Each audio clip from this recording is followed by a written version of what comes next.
As console hardware improves with each passing year, more and more are video game studios and developers making immersion the primary focus of their titles. Priorities change with each fantasy being depicted, but there are a few constants that most adhere to: graphical detail, customization, and a seamless UI.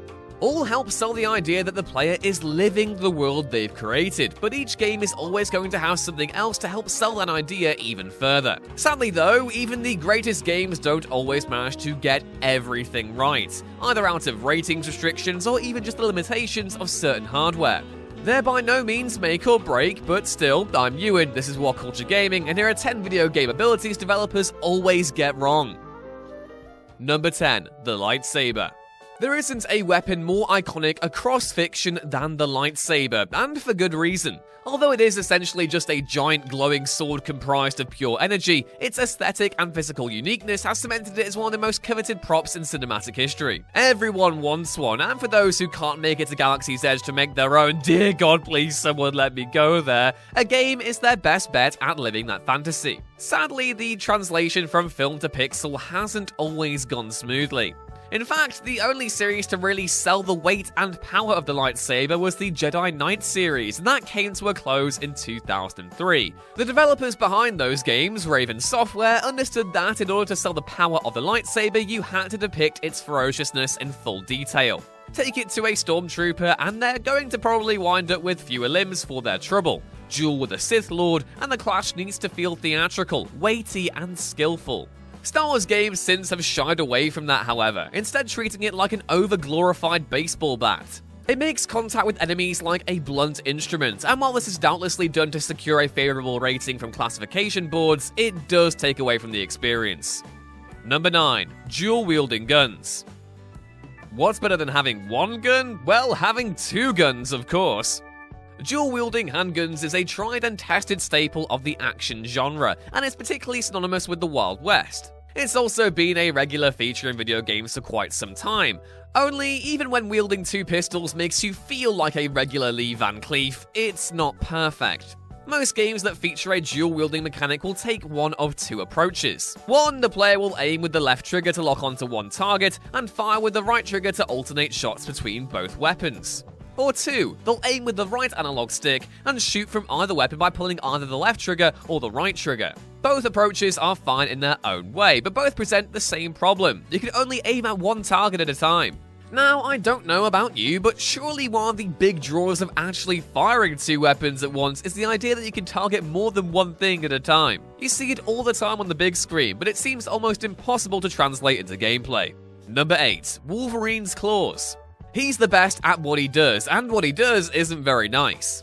To date, however, only one game has really translated that mantra to the medium: 2009's X-Men Origins Wolverine. Raven Software's title took the bold decision of making what could have been a generic movie tie-in a genuinely worthwhile adaptation of the X-Men's most ferocious member. It was incredibly visceral, and didn't shy away from showing what would happen were Wolverine to be cut loose with his adamantium claws and set against an unending army of mercenaries. But gore and excessive violence aren't integral to nailing the idea of Logan's claws. Plenty of adaptations geared towards a younger audience have worked his claws in without showing any stabbing or slicing, by having him use them to disarm opponents and dismember Sentinels, the mutant hunting androids that blight the X-Men time and time again. Wolverine's games haven't always been so considered though. Most studios elected to just have his claws out the entire time, and, in a similar issue to the lightsaber mentioned earlier, have them make contact as if they were blunt. Number 7. Penalties in football games.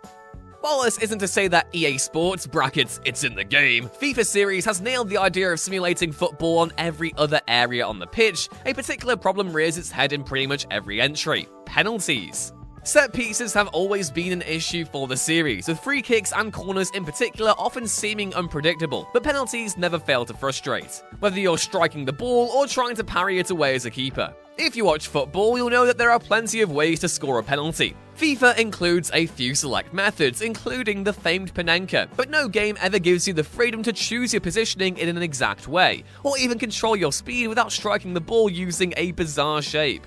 Recent entries also oversell head movements as a means of either cluing in or deceiving the opposition goalie. Factor in penalty exploits that seem to get uncovered every single goddamn year, and it's pretty rare you'll ever feel satisfied taking a spot kick in any FIFA. Number 6. Flight in superhero games.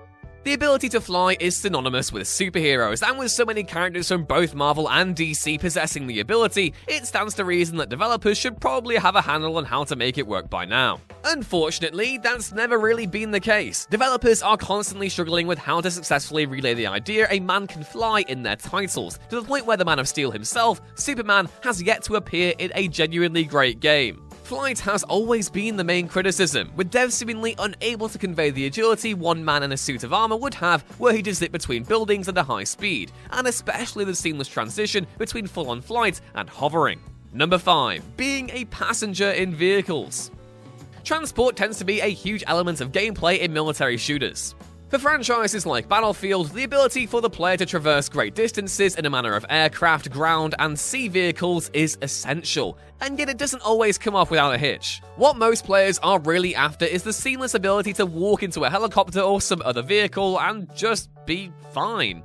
Try that now and you'll end up clipping through and most likely plummeting to your death during takeoff, even if there's clear space to either sit down or stand in the vehicle.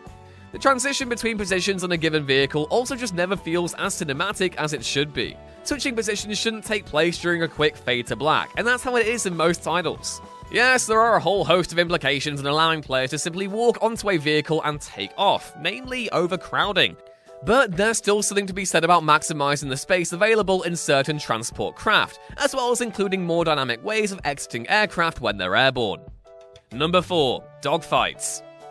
On paper, there shouldn't be anything that's as exciting in a video game than getting locked into a dogfight with an opposing player. If you prize yourself on being a great pilot, utilizing real techniques to get on your opponent's sick should be one of the most gratifying experiences in multiplayer. However, those familiar with PvP dogfighting will know that's a lot easier said than done. One of the most frustrating things about dogfighting online is that confrontations tend to devolve into one maneuver where one player locks into one turn at a slow pace, their pursuer matches their speed and direction, and then both just end up going around in one big loop until the other gets bored and falls into the other's sights. This is less prevalent in titles like Star Wars Battlefront 2, where space debris and opposing ships keep players on their toes and force them into different flight patterns.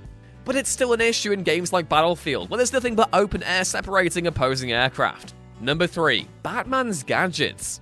For all that Rocksteady nailed the way the Caped Crusader fights crooks and traverses Gotham in the Arkham series, their approach has left much to be desired in other areas. Stealth has always seemed underdeveloped in the Arkham titles, while Arkham Knight's Batmobile proved to be a divisive addition to the series in 2015. Potentially an even more overlooked criticism of the Arkham franchise, however, is its approach to gadgetry, and how the tools in Batman's arsenal can almost seem contrived when deployed in the field, sort of like how it was in the 60s show, only without the knowing wink.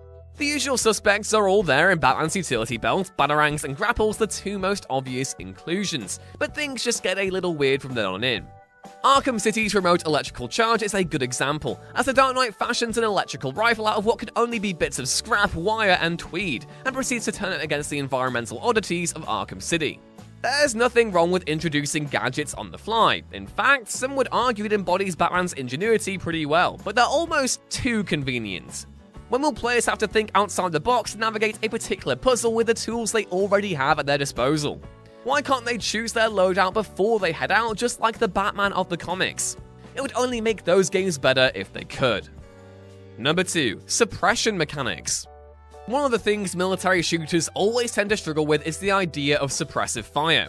You've probably heard the line, lay down some suppressive fire, dozens of times across military fiction and film, and it even gets said repeatedly in video games too. But while developers find it easy to relay the mechanic in single player, it's a bit of a headache online. To date, the only series I can really think of that's actually gamified suppression well has been Ghost Recon. Both Future Soldier and the more recent Wildlands and Breakpoint have forced players to think about their positioning in relation to whether or not they may be suppressed, and it even further emphasizes the importance of flanking. However, look pretty much anywhere else and suppression is nigh on invisible. Light machine guns are usually heavy and cumbersome, and if you were to use those weapons in most other first or third person shooters, the effects would be negligible. The advantages of having a larger magazine size are almost always inhibited by slow ADS and reload times, and without the added effects of suppression, players rarely have the incentive to give these weapons a go. And number 1, Spider-Man's wall crawling. Compared to most other comic book characters, Spider-Man has by far the most successful track record when it comes to video games. He had those delightful titles on the PlayStation 1, some great movie tie-ins on the next console generation, and a great comic book video game based on the Ultimate Spider-Man series, courtesy of Treyarch. Now he's rocking it on the PlayStation 4 with Insomniac Games, and in truth, the wall crawler has never looked better. All that said, there's a trap all Spider-Man developers tend to fall into, and that's making the web-slinger's ability to scale walls somehow not the most frustrating thing to do in a video game ever. Oh my god, it's so annoying. Mounting walls, windows, and ceilings in these games is like trying to get gum out of hair. But, try as they might, all devs seem to be able to do is dollop more peanut butter and mayonnaise in it, with no permanent solution seemingly forthcoming. Seriously, scaling the walls in these games is never enjoyable. The camera gets all weird, Spidey handles like an F-grade Bamzuki, and targeting enemies quickly becomes a nightmare. Granted, it's not the most important part of nailing the experience of being your friendly neighborhood Spider-Man, but it would still be a nice wee bonus if the next game could actually make it work.